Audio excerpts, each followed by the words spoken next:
Hello friends, you are welcome in grammar की दुनिया। हम इस चैनल पर बेहतरीन ग्रामर पढ़ेंगे। तो ये टेंस का पहला पीरियड है। इसमें हम पढ़ेंगे कि टेंस की पहचान कैसे होती है। तो मैंने जब क्लास में पढ़ाया तो अपने बच्चों को देखा, चाहे वो बालक हाई स्कूल के रहे हों, 9th के रहे हों, या यहाँ तक इंटर के बच्चों को भी बहुत समस्या आती है। चलिए शुरू करेंगे हम टेंस की पहचान कैसे करें। तो बहुत ध्यान से सुनना, बिल्कुल आसान हो जाएगा। तो पहले तो हमें टेंस पता होने चाहिए कि टेंस हमारे कितने होते हैं। देखिए, टेंस का जो अर्थ है वो होता है समय, यानी कि काल। काल होता है और काल का अर्थ ही समय होता है। तो स्वाभाविक है, समय आपका 3 प्रकार का होता है। एक होता है जो समय इस समय चल रहा है, जो समय इस समय है। आपने कक्षा की उपस्थिति में देखा होगा कि प्रेजेंट लगा दीजिए। तो प्रेजेंट लगाने का मतलब है आप उस समय हो। तो जो काम उस समय है उसे हम बोलेंगे प्रेजेंट, वर्तमान काल। प्रेजेंट का मतलब जो चीज उस समय है। और पास्ट का मतलब होता है भूतकाल, यानी कि जो समय बीत गया है, जो समय गुजर गया है, उसे हम भूतकाल कहेंगे। और फ्यूचर टेंस का मतलब होता है आने वाला समय। आने वाला समय अर्थात भविष्यकाल, यानी कि जो समय आने वाला होता है उसे हम भविष्यकाल कहेंगे। तो हमारे टेंस 3 प्रकार के हो गए, हमारा समय 3 प्रकार का हो गया: प्रेजेंट टेंस, पास्ट टेंस और फ्यूचर टेंस। हम अपने जीवन में जो वाक्य बोलते हैं वो 4 तरह से वाक्य बोलते हैं। तो इनमें प्रत्येक टेंस के 4 भाग होते हैं: इंडेफिनिट, कॉन्टिन्यूअस, परफेक्ट और परफेक्ट कॉन्टिन्यूअस।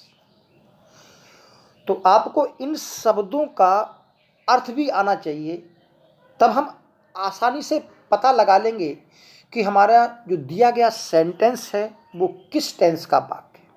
चलिए इन सबको अब क्रम से समझते हैं, तो पहचान याद करने में बहुत आसानी होगी। देखिए, पहले तो आप इस बात को तय करिए कि वो वाक्य प्रेजेंट टेंस का है या पास्ट टेंस का या फ्यूचर का है। तो ध्यान रखिए, हर एक वाक्य के लास्ट में एक शब्द होते हैं। हम अभी प्रेजेंट, इंडेफिनिट, कंटिन्यूअस, परफेक्ट या परफेक्ट कंटिन्यूअस की बात नहीं कर रहे हैं। हम सिर्फ बात कर रहे हैं कि पहले तो वो वाक्य किसी टेंस का होगा ना, किस टेंस का है, फिर उस टेंस का कौन सा सब पार्ट है, इंडेफिनिट है, कंटिन्यूअस है, परफेक्ट है, परफेक्ट कंटिन्यूअस है, वो बाद की बात है। पहले तो हम ये तो तय कर लें कि वो बात प्रेजेंट का है। तो देखिए, है, हूँ, है, ये सब जो है, हूँ, है, अगर किसी भी सेंटेंस के लास्ट में है तो नेचुरल है वो वाक्य प्रेजेंट टेंस का होगा। तुम्हें क्या लगता है, इसमें है लगा है, देखो। वे खेल रहे हैं, इसमें है लगा है। हम खाना खा चुके हैं, तो ये जो है, हूँ, है, हो दर्शा रहे हैं, ये प्रेजेंट टेंस दर्शा रहे हैं।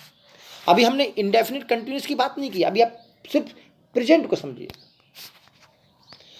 ऐसे ही पास्ट में था, थी, थे लगा होगा, किसी भी वाक्य के अंत में था, थी, थे, तो नेचुरल है कि वो वाक्य पास्ट टेंस का होगा। तुम्हें क्या लगा, इस बात में बीती हुई घटना है, क्योंकि पास्ट इंडेफिनिट में या ई ए भी आते हैं। वे खेल रहे थे, हम खाना खा चुके थे, तो ऐसे में था, थी, थे तय करेगा कि ये वाक्य आपका पास्ट टेंस का होगा। अगर हम फ्यूचर टेंस की बात करें तो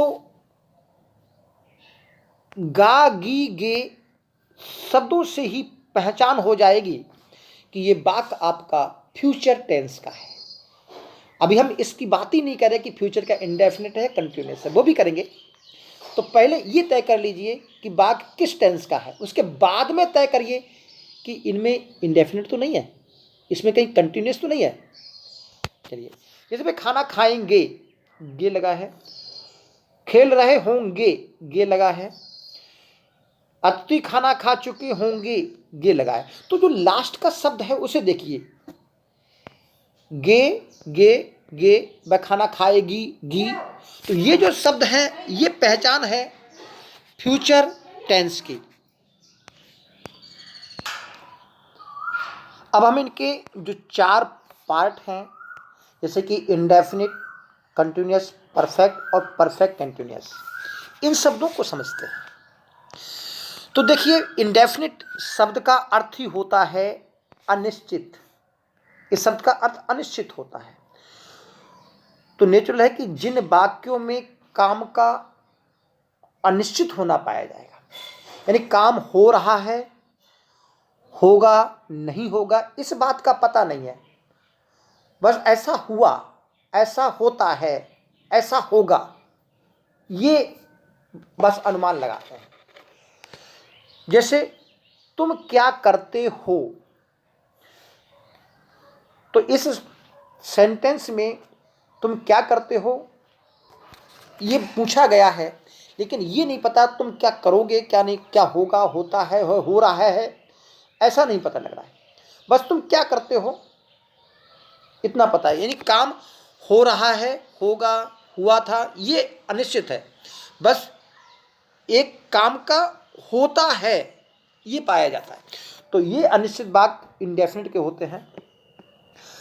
अब इंडेफिनिट है और हो लगा है, और हो पहचान है आपकी प्रेजेंट की, तो नेचुरल है ये वाक्य प्रेजेंट का इंडेफिनिट होगा। जैसे मैं पढ़ता हूं, अब मैं पढ़ता हूं लगा है, तो ये वाक्य नेचुरल है कि प्रेजेंट का है। लेकिन काम पढ़ता तो हूं, पढ़ूंगा नहीं पढ़ूंगा, पढ़ रहा हूं नहीं पढ़ रहा हूं, कल पढ़ूंगा या नहीं पढ़ूंगा, ये पहचान नहीं हो रही, ये अनिश्चित है। तो ये प्रेजेंट का अनिश्चित है। उसने किताब पढ़ी, ये पता लग रहा है कि उसने किताब पढ़ी, लेकिन पढ़ रहा है नहीं पढ़ रहा है, ऐसा हुआ था, ऐसा हुआ था, ये पता लग रहा है। तो ऐसे में ये अनिश्चित है। तो ये, और पिछली बात हो रही है तो पास्ट का इंडेफिनिट है। वह किताब पढ़ेगा, ये फ्यूचर का इंडेफिनिट है। अब बात करते हैं कंटिन्यूअस की। कंटिन्यूअस शब्द का जो अर्थ होता है वो होता है जारी रहना, किसी काम का जारी रहना।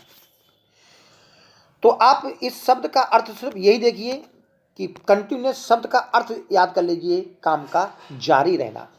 तो जिस वाक्य में काम का जारी रहना दर्शाया जाएगा, ये पता लगेगा कि काम चल रहा है, तो वो कंटिन्यूअस का वाक्य होगा। तो पहचान भी इसकी यही हो गई, रहा, रही, रहे, ये पहचान है। किसी भी वाक्य में रहा, रही, रहे होगा तो वो कंटिन्यूअस का वाक्य होगा। अब प्रेजेंट का कंटिन्यूअस होगा, पास्ट का कंटिन्यूअस होगा, फ्यूचर का कंटिन्यूअस होगा, तो उसके लिए आप टेंस पहचानिए। जैसे वह सो रहा है बताता है प्रेजेंट, और रहा बता रहा है आपका कंटिन्यूअस। तो ये प्रेजेंट का कंटिन्यूअस है। रहा बता रहा है कंटिन्यूअस, और था बता रहा है पास्ट, तो ये पास्ट का कंटिन्यूअस है। रहा बता रहा है कंटिन्यूअस, और होगा बता रहा है फ्यूचर, तो ये फ्यूचर का कंटिन्यूअस है। काम का जारी होना चाहिए आपके पास। काम जारी है तो ये तय कर लीजिए किस समय में जारी है। पास्ट में जारी है तो पास्ट का कंटिन्यूअस, प्रेजेंट में जारी है तो प्रेजेंट का कंटिन्यूअस, और भविष्य में जारी है तो फ्यूचर कंटिन्यूअस। तो कंटिन्यूअस शब्द का अर्थ समझिए, अपने आप पता लग जाएगा। जैसे वह इस समय किताब पढ़ रहा है, तो इसका मतलब है इस समय काम हो रहा है, काम जारी है, चल रहा है। तो काम का चलना जरूरी होता है कंटिन्यूअस में। अब हम बात करते हैं परफेक्ट की। अब परफेक्ट जो शब्द का अर्थ है उसका मतलब ही पूरा होना होता है। परफेक्ट का मतलब पूर्ण। तो अगर पूर्ण शब्द से समझ लेते हैं तो नेचुरल है कि कोई काम पूरा हो गया होगा। तो परफेक्ट शब्द का अर्थ समझ लीजिए, आपको टेंस की पहचान आसानी से हो जाएगी। बहुत रटने की आवश्यकता नहीं है, शब्दों के अर्थों को याद करने की आवश्यकता है, शब्द को समझने की आवश्यकता है। अगर शब्द समझ जाते हैं तो वाक्य का अर्थ निकल आएगा आपका। तो परफेक्ट का मतलब होता है पूरा होना, चुका, चुकी, चुके, लिया, किया, ये वाक्य में लगे होंगे। जैसे वह खाना खा चुका है, देखिए है पहचान, ये जो शुरू की बता रहा हूं ये टेंस की पहचान है, ये टेंस की पहचान है। और जो चुका बता रहा है ये परफेक्ट की पहचान है। तो वह खाना खा चुका है, इसका मतलब खाना खाने का जो काम है वो पूरा हो चुका है। तो इस बात को हम दो प्रकार से हमेशा कहते हैं, वह खाना खा चुका है या उसने खाना खा लिया है, दो तरह से बात कही जा सकती है। तो ये बात प्रेजेंट परफेक्ट का है। वह खाना खा चुका था या उसने खाना खा लिया था बता रहा है पास्ट का है, और चुका और लिया बता रहा है ये परफेक्ट का है। तो ये वाक्य पास्ट परफेक्ट का हो गया। होगा, होगी, होगे, इनके गागीगे बता रहा है ये फ्यूचर का है, और चुका और लिया बता रहा है ये परफेक्ट का है। तो ये वाक्य फ्यूचर के परफेक्ट का है। तो प्रेजेंट परफेक्ट, पास्ट परफेक्ट और फ्यूचर परफेक्ट। अब आप सोच रहे हैं क्या इनको रटना पड़ेगा? रटना नहीं पड़ेगा, आप इस लाइन को याद कर लीजिए, आपका टेंस पता लग जाएगा। है हूं है लगा है तो प्रेजेंट, था थी थे लगा है पास्ट, गागी के लगा है तो फ्यूचर। इतना तो आपको पहले ही बता चुके हैं। अब हम बात करते हैं परफेक्ट कंटिन्यूअस की। देखिए कंटिन्यूअस जहां शब्द अर्थ होता है वहां रहा रही होता है, रहा रही रहे, ये कंटिन्यूअस की मेन पहचान है। कंटिन्यूअस का मतलब ही यही होता है। और परफेक्ट का मतलब कुछ काम पूरा हो चुका है, तो साथ में समय अंतराल दिया होता है, पीरियड ऑफ टाइम दिया होता है इसमें, यानी कि काम पिछले समय से शुरू होकर अभी भी जारी है, तो इसको हम बोलेंगे परफेक्ट का कंटिन्यूअस। जैसे वह सुबह से पढ़ रहा है, काम सुबह से शुरू हुआ और अभी भी जारी है, यानी कि इस समय शुरू हुआ और अभी भी काम चल रहा है, तो ऐसी स्थिति को हम परफेक्ट कंटिन्यूअस बोलेंगे। और ये पहचान रहा रही होगी और साथ में समय दिया होगा, समय अंतराल, पीरियड ऑफ टाइम दिया होगा। वह पढ़ रहा है, प्रेजेंट परफेक्ट कंटिन्यूअस, पढ़ रहा था, पास्ट परफेक्ट कंटिन्यूअस, पढ़ रहा होगा, फ्यूचर परफेक्ट कंटिन्यूअस। तो ये थे आपके कंटिन्यूअस की पहचान। अब हम एक एक करके उन 12 टेंसों को पढ़ेंगे। तो आज के लिए इतना ही। Thank you, all the best. उम्मीद कर रहे हैं समझ में आया हो।